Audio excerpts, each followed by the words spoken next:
Dears welcome back to ആർക്കനെക്സ്. So മക്കളെ, trial allotment എങ്ങനെയാണ് ചെക്ക് ചെയ്യുക? അപ്പൊ 8-ാം തീയതി ട്രയൽ അലോട്ട്മെന്റ് വരികയാണ്.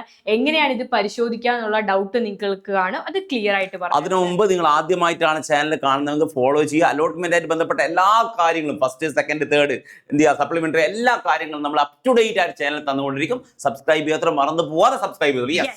അപ്പൊ മക്കളെ, ആദ്യം നമ്മുടെ വെബ്സൈറ്റ് എന്ന് പറയുന്നത് HS CAP ആണ്. നിങ്ങളുടെ ക്രോം എടുക്കുക, അതിൽ HS CAP എന്ന് അടിച്ചു കൊടുക്കുമ്പോൾ നിങ്ങൾക്ക് ഇങ്ങനെ ഒരു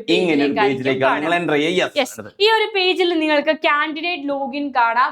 നിങ്ങൾ കാൻഡിഡേറ്റ് ലോഗിൻ SWS എന്ന് പറഞ്ഞ ഒരു ലിങ്ക് കാണാം. അതിലേക്ക് നിങ്ങൾ ലോഗിൻ ചെയ്യുക, അതിലേക്ക് ക്ലിക്ക് ചെയ്യുമ്പോൾ നിങ്ങളുടെ ആപ്ലിക്കേഷൻ നമ്പർ ചോദിക്കും, പാസ്വേഡ് ചോദിക്കും, നിങ്ങളുടെ ജില്ല, ഡിസ്ട്രിക്ട് ഏതാണ്, പാസ്വേഡ് നിങ്ങൾ എഴുതി വെച്ചിട്ടുണ്ടാവും അല്ലേ? അതെ, അതേപോലെ ഡിസ്ട്രിക്ട് ഇമ്പോർട്ടന്റ് ആണ്. കാരണം ഒന്നിലധികം ജില്ലകളിൽ കൊടുത്ത കുട്ടികൾ കാണും. കോഴിക്കോട്, മലപ്പുറം, പത്തനംതിട്ട ഒക്കെ അപ്ലൈ ചെയ്തവർ കാണും. അപ്പോൾ ഒന്നിലധികം ജില്ലകൾ ഉണ്ടെങ്കിൽ ഡിസ്ട്രിക്ട് ഇമ്പോർട്ടന്റ് ആണെന്നുള്ള കാര്യം നോക്കുക.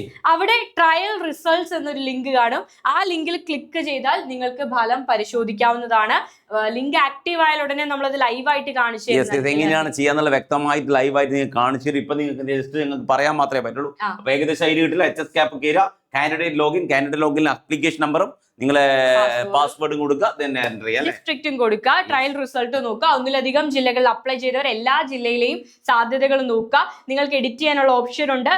അപ്പോൾ എഡിറ്റിംഗ് എങ്ങനെയാണ്, എന്തൊക്കെ കാര്യങ്ങൾ എഡിറ്റ് ചെയ്യാം, എന്തൊക്കെ കാര്യങ്ങൾ ശ്രദ്ധിക്കണം എന്നുള്ളത് ഡീറ്റെയിൽഡ് ആയിട്ട് മറ്റൊരു വീഡിയോയിലൂടെ നമ്മൾ പറഞ്ഞു തരാം. അപ്പൊ ഇപ്പൊ എങ്ങനെയാണ് ട്രയൽ അലോട്ട്മെന്റ് ചെക്ക് ചെയ്യുക എന്നുള്ള കാര്യം മാത്രമാണ്. Yes, by.